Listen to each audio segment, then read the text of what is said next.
Yo, Unc, between the Eve and Dudos, what club do you have the best memories and what club was the headache? Understand clubs. All clubs are headaches. All clubs are headaches. My best memories probably got to be at the Eve, because the Eve, and once I put my sound system in, understand the Eve. The Eve was a ongoing project for me. Okay? If anybody ever come to my studio and or to go to my garage, I'm a mobile DJ first. I'm a lighting expert. I hook up lights. I'm a lightweight electrician. So every week during the week, me, Unknown, Dr. Rock, Yellow, whoever it was, we would work on the Eve, installing lights, sounds, speakers, changing things around, whatever the case may be. So it gave me a chance to shine on multiple talents. The Dudos was a mobile event. You walked in, set the lights up. We had to get there maybe an hour and a half early, and it was a job because as soon as we set the stuff up, we had to load it up, set it up, rock the crowd, tear it down, put it back in the garage. Okay, that shit was a job. Okay, now Dudos, I made good money at Dudos, but I didn't have an office at Dudos, which means I had nowhere to hide. When I got tired, I had to sit on, find me a chair like everybody else.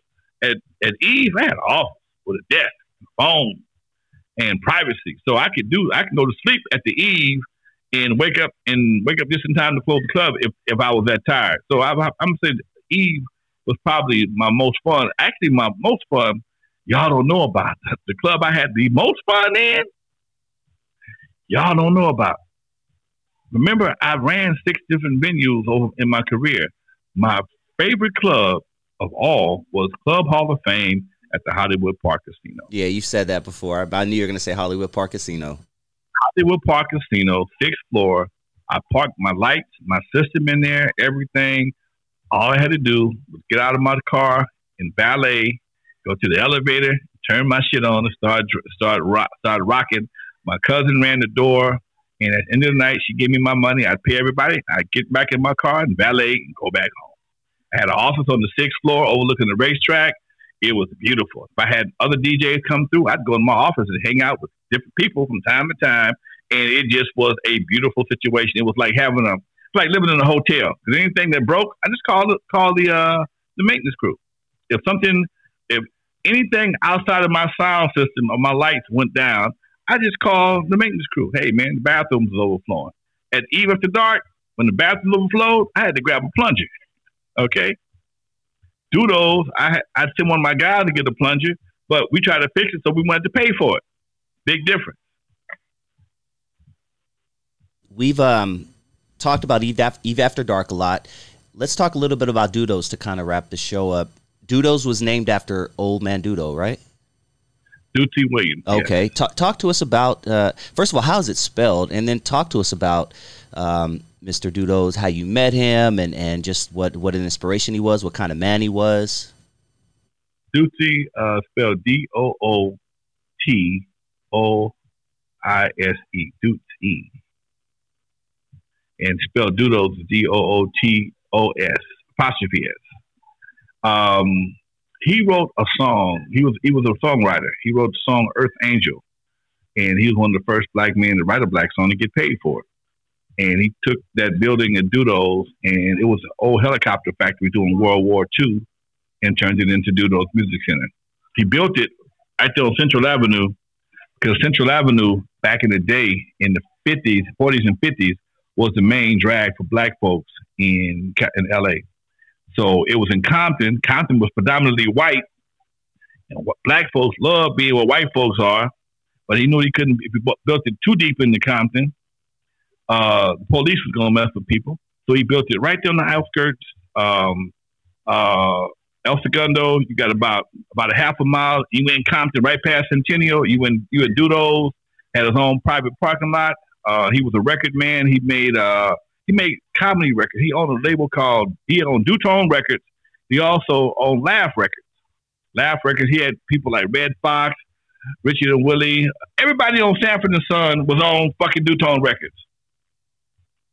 Anybody that was on Sanford and Son was on Dutone Records. Okay?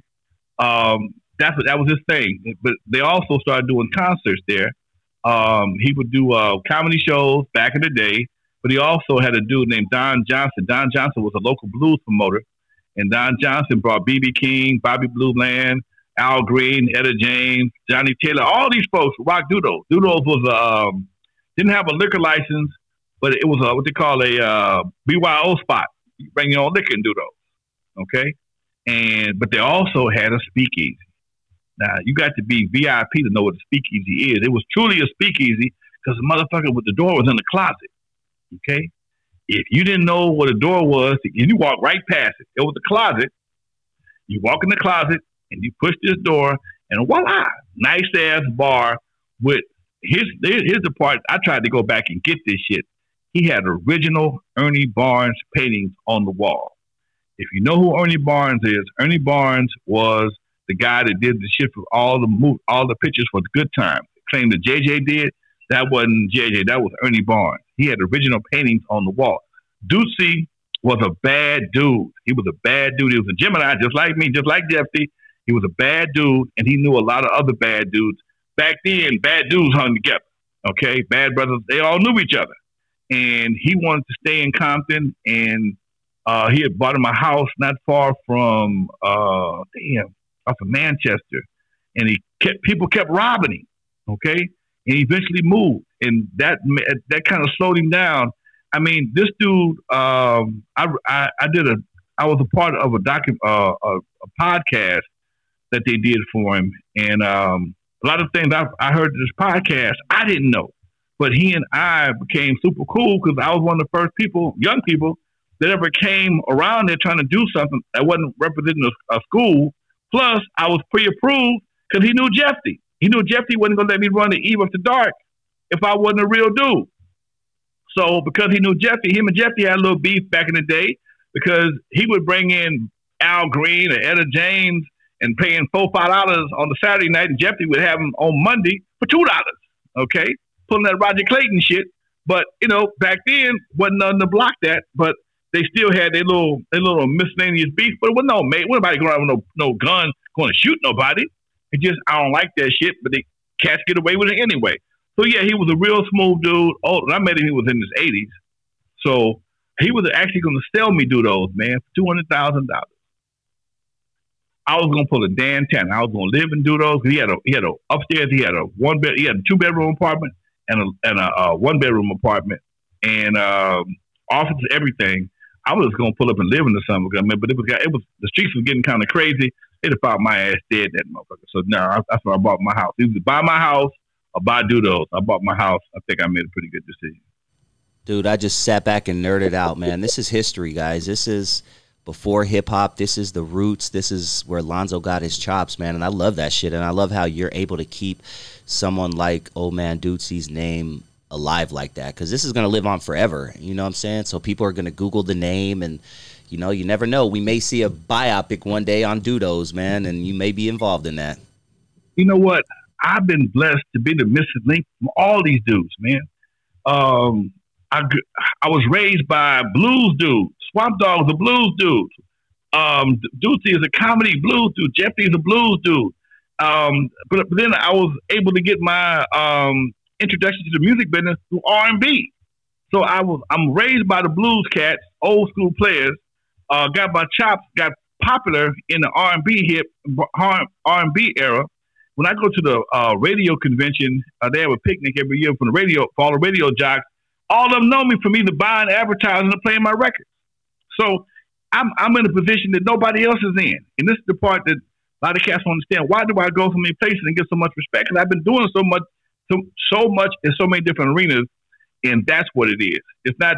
I'm not just a hip hop cat. I'm an R&B guy. I'm respected by the blues players. I'm respected by musicians. Dude, that blows me away. I can't play dead. Okay. All I can play is records, and I'm still getting respected by musicians. And it's a good thing to be able to share this history with y'all and keep it alive, man. That's the main thing. Keep the history alive. Man, I'm loving it. This show flew by, and I have to agree with Gary. Great show. These are my favorite type of shows, man, where we just go back and talk about the history. And I learn. I'm telling you, man, we've been doing this for about 3 years, and you never cease to amaze me with some of the shit. Like, I hear for the first time, I'm like, damn, I've known this motherfucker for 3-4 years. I've never known this. So keep this history going, Lonzo. And Gary, thank you for subscribing to my channel. I really appreciate it. Dusty Vision TV, if anyone else wants to. What's coming up on Thursday, man? And any final words? Man, me and Dre I'm gonna pick a fight with Dre's ass. We're gonna talk about something. We're gonna talk about we're gonna pick up something. Snitch or not snitch. DAs, with the DAs, folks are snitching, trying to go home. What's really going on? So yeah, I'm gonna pick a fight with his ass because I like fighting. He's a smart motherfucker. So we have some great debates, and I like that. That's the part that I like about him. We started to argue off camera. Off mic, and just took it to the show. And it worked so well. That was a great debate. I think Marlon might have been there. We're talking about Michael Jackson versus Prince. Come on, man. Get out of here with that bullshit. I'm a Prince guy. Who you messing with? I'm a Prince guy. Okay. I fuck with Prince heavy. Okay. I'm a Prince guy. So, yeah, that was the first one, man. So I'm going to pick a fight with his ass on something this week. You best believe that shit. All right. Much love to everybody in the chat room. Thank you. I can't see y'all, man, but I'm here. I'm here in vocal spirit. It's all good. Dusty, thank you for another good show, man. Always a pleasure. If y'all haven't done it yet, download the Compton Entertainment Chamber of Commerce app. It's an app right now, but trust me, I'm working on a TV channel for the Compton Entertainment Channel. Folks, we're about to do some big things here. Just stick around. First of all, I'm glad y'all rolling with me. Stick with me. You're gonna see some more shit happening too. All right, y'all. We out of here. Peace. Peace.